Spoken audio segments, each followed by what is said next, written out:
Hey guys, what's up? Redmaster here, and like I said, and you kind of know the same location. We're still down here in the same spot. We're gonna be going over pirates this week. Um, ugh, excuse me.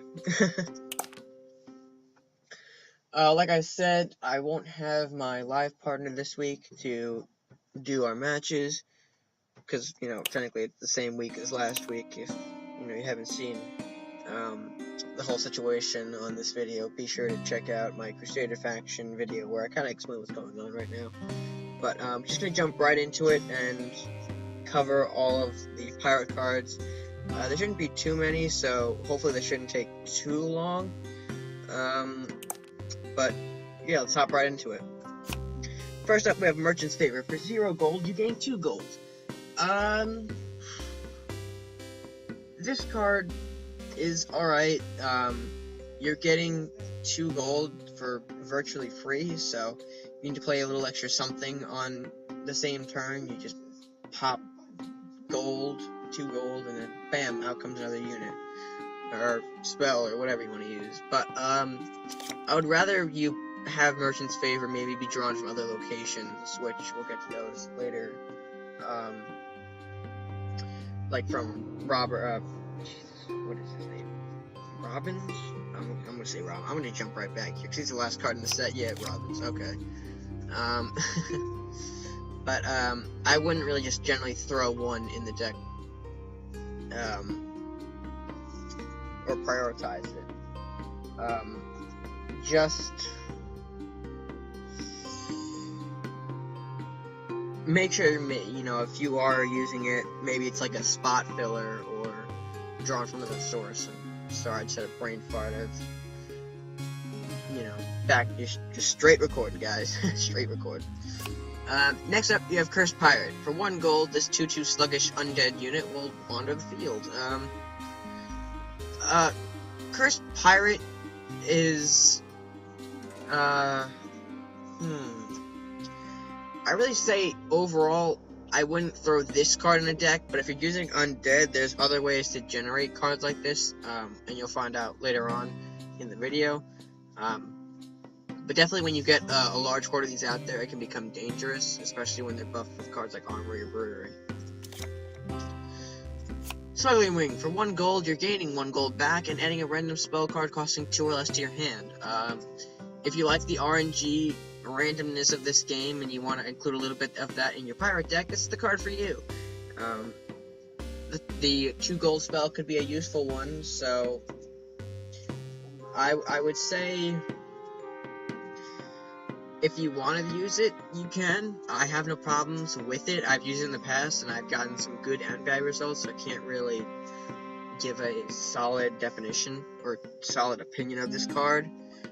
But I just think the random aspect is pretty fun to use, and that's why I've used it in the past. Knockout. For 2 gold, return a target with 3 or less attack to your hand, its owner's hand, and its cost will then increase by 2. Its original cost will increase by 2, and that's what they're going to have to use to summon it. So, I find this card being played a lot when players are in the end phases of games, or maybe want to get some early attack out of the castle. It's pretty useful when you're trying to clear out a weaker unit, which is why people carry this on them, to watch out for those acolytes, sea witches, etc. But overall, if you're running a pirate deck, maybe include 1 or 2. It's sort of like another case with Merchant's Favor. If you need a spot filler, this is sort of an okay card to do it with, but I wouldn't say it's a priority to have in every deck. Whoop, going too far here. Merchant's Estate. Pirate building. When your turn begins, gain 1 gold. This is good in primarily greed decks only. I don't really see this played much anywhere else. If you're using it in a greed deck, good. That means you're getting more gold to your hand to play more things, and maybe even a Craxus or early Robbins. I almost said Bobbins again. Robbins. And yeah, that's really a lot to say about Merchant's Favor. Just if you're not using it with greed, then it must be starting out or find it useful. Which, good for you. Onslaught for 2 gold. You have to be focused, which again can only be played to a target if you have a unit within 1 range, non-diagonal, and it deals 4 damage. I like throwing this card into focus decks mainly because of its damage output. Its 4 damage is a bit on that higher scale than some other focus cards. But overall, again, I wouldn't prioritize it in a different pirate deck when there are other options. Ship of the Dam. For 2 gold, summon 3 cursed pirates. So those little 1 gold 2/2 things, skeletons we saw back there, now you can summon 3 of them with this card. This is the preferred card to have if you want to include cursed pirates in your deck rather than the cursed pirate itself. Mainly because you're getting 3 out of it and not just 1. I would say for undead, it's mainly where it's powerful. Other decks, if you need something early, then sure. But overall, I would take this primarily in an undead deck. Oh, I forgot to start the video with what pirates are mainly known for. Sorry this part's a bit late in the portion, but pirates are mainly used off of greed and gaining extra gold in, a turn, so more can be done. And it's mainly used with a greed archetype, which if you don't know what that is, a greed archetype is a deck that'll gain a lot of gold in order to play big units sooner or have a certain unit come out, which I'll just scroll all the way back here so I can show you. Craxus is what you're using in a greed deck as your big powerhouse. But anyway, let's move back onto the pirates side. So, their basic is just gaining gold and greed archetype. So now that we got that, we can move effectively into Treasure Hunt. Treasure Hunt, you're giving a unit 1/1. So for 2 gold, it's pretty, it's an okay stat buff.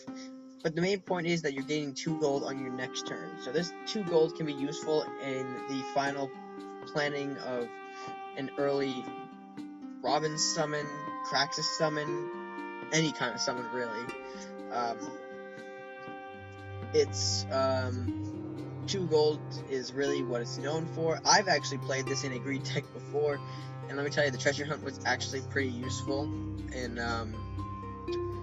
having it, summon a couple cards early. And quick fun fact for those of you who are interested in One Piece, one of my favorite animes, the character is, I think, meant to represent Luffy, as you can see by the straw hat and the fact that it is a pirate looking for treasure. Moving on, Curse of Exhaustion. Give all units -1 movement. I don't see this card played at all. I don't really see a reason to play this card, to be honest with you. It's giving all of your units -1, so it's giving just all units in general, enemies, yours. I just don't really see a benefit in playing this card, except for maybe slowing down opponents. Next, you have Dragon's Horde. This card is probably one of the best random generating cards out there. It's for 3 gold. You're taking a random unit costing 3 or less and a random spell costing 2 or less and adding them to your hand, and you're also getting 1 gold back. So I like this card basically because anything can be pulled out of it, and you're getting 2 cards for the price of 1. So again, if you like the whole randomness aspects of this game, where you randomly draw something, a pretty good card to have. Next, you have Hidden Thieves, giving a unit upkeep 1. Upkeep, if you don't know what it is, you can see it in the box. The owner must pay 1 gold to start every turn. So basically, when the unit is alive and healthy on the board, every turn you're minusing 1 gold off your original starting amount. So say if we're going to the 7th turn, I'm supposed to get 7 gold. I'll actually get 6 gold. That 1 gold will be meant to keep a unit I have on the field who has upkeep. Overall, not really strong, especially because it's only giving him 1, and you're basically wasting 3 gold to make someone lose 1 gold every turn. I don't really see a fair trade here, especially since they can easily try to get rid of the unit if it's not as needed as much, either through a Grotesque, Darkfire, etc. Next you have Master's Thief. Master's Thief for 3 gold and 4/4, you have this guy come out and his initiative is gaining 1 gold. Again, really, the whole greed deck is where this guy will be used mostly. I don't really see it in other decks as much. For 4/4, it's an okay stat to have. I just don't really see a priority in having him basically come out with 1 gold, or with an ability of 1 gold, except for greed. It's been a rough day, guys, and as you know, going on right now. For 3 gold, we have Plunder next, dealing 2 damage and adding a random spell costing 2 or less. Plunder is like one of the cards that does the damage in your pirate faction, and again, the random card costing 2 or less to your hand can be fun. I would say there are better options though when dealing damage than just having this guy. Or having this card. The guy is so, like, sneaky, you know? Next we have Southport Captain. For 3 gold, getting 3 gold back. The Captain's initiative of gaining 3 gold is useful in a greed deck, like I said, because you're trying to bring Praxis out to the field, and this is a good card to do it. However, overall, I would say the Captain isn't powerful, as you can see with his 1 attack. It's not as strong to take out other units on the board. 4. For 4 gold, House of Daggers. When your turn begins, this building suffers 1 damage if you're gaining 2 gold. So basically like Treasure Hunt 4 times over because of the health. Again, greed deck, if anything, the whole just giving it 2 gold isn't powerful in any other type of deck as far as I know of. And overall, I don't really think it's worth it to play 4 gold just to gain back 2 gold over the next 4 turns. You know, I don't really see a true benefit to that unless you have something planned in your hand. Next we have King Crab. For 4 gold, this 7/4 unit comes out, but here's the catch, it can only move horizontally, so for any of you who maybe don't know horizontally, it's basically like a straight line. To be honest, I've seen King Crab played pretty aggressively in monster decks, and maybe even in the past some other decks, because of his 7 attack. It's really good in clearing some early units off of a base, and just in general, it's sort of moving in one direction is kind of the, minor sacrifice for having a 7 attack unit on the board. Just gonna do a quick scan, okay. Next we have Mugging. For 4 gold, you're returning an enemy to its owner's hand and gaining 1 gold back. A stronger version of Knockout in my opinion. Mugging basically just returns any enemy despite, whatever may be on him, except for immunity. And it just sends it back to the hand, no cost increase or cost change, and you're getting 1 gold back for sending that unit away. So, useful in knocking something out of the way quickly to get some damage on a castle, or to position a unit correctly. I think it's, if you want to include it in there, that's fine. If you need, again, this takes a spot of a card filler, really. Not overall that used. Next you have Phantom Strike. For 4 gold, you're giving any unit a +1 range. So basically, you can give an existing unit more range, or a non-range unit some range. This card, when it first came out, was pretty fun because of its actually 2 attack. I think was either 2 attack or run range, and 1 attack or 2 range. You guys, if you want to correct me, and if you know, then just leave it in the comments below. But, Phantom Strike was a card that, generally ever since its nerf, hasn't seen that much action, especially because there are better things to be played than a Phantom Strike in a deck. I think it's fun when you give a non-range unit range, just to see that sort of like, oh, you know, he wasn't next to me, how could he attack? It's just fun to sometimes confuse people with that kind of thought process. You know, confusing them a bit before they pull out something. Next you have Pirate Ship. For 4 gold, this extremely weak unit has Rally. Rally is the ability of a unit to summon units directly in a 3x3 area surrounding the unit. So, Pirate Ship is mainly used as a way to get some units to stretch out, you know, make them, or give them a bit of an advantage when being summoned, and virtually, you know, they can have them position other units in better positions than they normally would. Now overall, I would think the Pirate Ship isn't really that strong of a card to be played in the deck, mainly because of its 1 attack and 2 health. But if you have plans for a Pirate Ship, by all means use it. Its rally ability is definitely strong and unique. So, just overall, I would say this card is definitely an eh. Next, you have Sea Witch.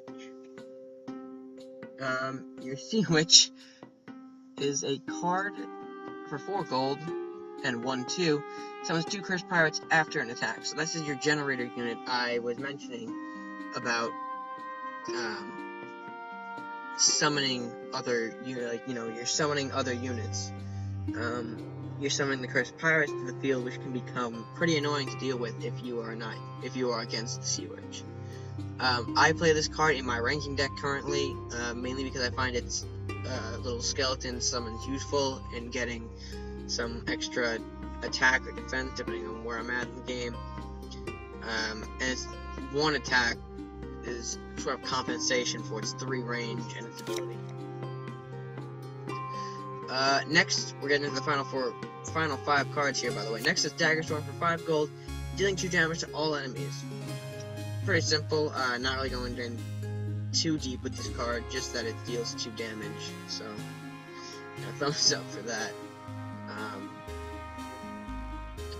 I'd say overall, better removal options, but if you need any, there's that. Next is Salahar Voyager. For 5 gold and 4/4, you're playing this beautiful assassin. I don't even know what it is. We'll call it assassin.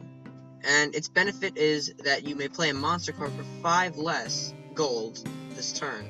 So definitely useful when, you're playing Salahar Voyager and then, possibly summoning a King Kaiju, a Kraken, a Grendel, any one of those high gold costing monsters for, virtually nothing thanks to Salahar Voyager. Overall though, if you're not playing monster, I wouldn't jump to Salahar as a unit choice. But if you are running monster, try to consider Voyager in your deck, definitely. Next, for 5 gold, we have Special Delivery. Focus, here's the focus aspect again with pirate removal. A couple of them require focus, such as Special Delivery, but you're dealing 2 damage in that 5x5 area. So like Luminaris, like Rakanoth, that 5x5 radius is now your sort of like, you just set that on in an explosion. If you need to play some removal in pirates, Special Delivery is one of your better options, apart from the next one we're going to go over, which you can kind of tell already what it is. But just that radius is enough to just, boom. You clear out some buildings, maybe you need to lower costing units and whatnot. So, if you're worried about that, I would keep a Special Delivery in hand, or in deck, really. Next, for 6 gold, you have Murder. Murder is a card that will just instantly destroy a target for 6 gold. Destroy it. Its gold costing may be a little high, but that is kind of, you know, meaningless when you're instantly destroying any card. So, Kraken, Kraxus, I think maybe Dremoth, Rakanoth, any one of those high-costing units can be gone in an instant thanks to murder. So if you're definitely playing pirates, I would consider this as one of your removal options. Maybe 2 at the least, 1, you know, depending on what your deck is really focused around. And finally, in the pirates, you have Robins. For 7 gold, this gunslinging pirate comes out with an initiative of adding 2 Merchant's Favors to your hand. Now, this is the card I recommend playing over Merchant's Favor if you need them. It gives you 2 free Merchant's Favors to your hand. Then you can use them to either summon another unit or hold on to them in case you have something bigger planned. I play this generally in greed decks, and even, you know, my ranking deck has this too, mainly because the Merchant's Favors come in handy if I want to summon an extra Ronin, Fencer, or a card that costs lower than 4 gold that turn. If you have Robins, I definitely would consider him as one of your stronger pirate options in any kind of deck.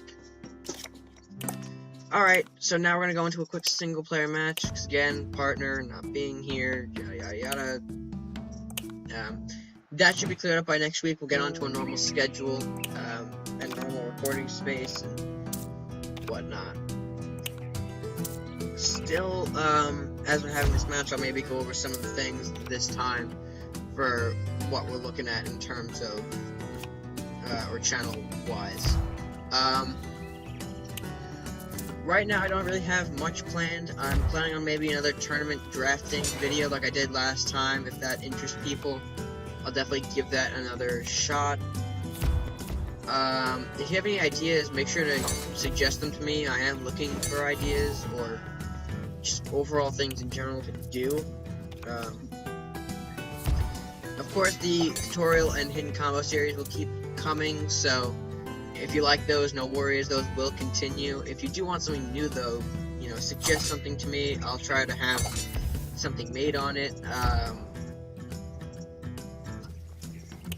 But overall, everything, right, you know, the current series are still going pretty strong right now, so I wouldn't worry too much about lack of content on the channel.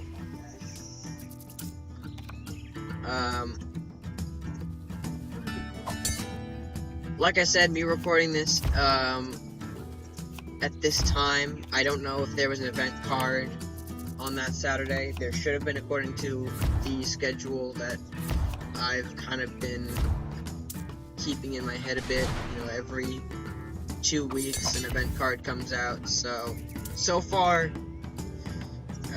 no word on, or technically, I don't know if there has been one. If there has, that means these event cards are still coming, and then I might make a part 2 to the event analysis video, depending on how many more come out, just so you have that news. What else, really? I don't really think there's much else to go over at the moment. If there is, and I missed it, I'll have to touch up on it in my next video. Just kind of a bit tired at this point, to be real with you guys. I've currently recorded a week's worth of content in one night, so I'm a bit tired, if you know what I mean. So if these outros seem a bit off, you may know why. Alright, so what do we have here? Can I end this? I don't think I can end this. Maybe another turn.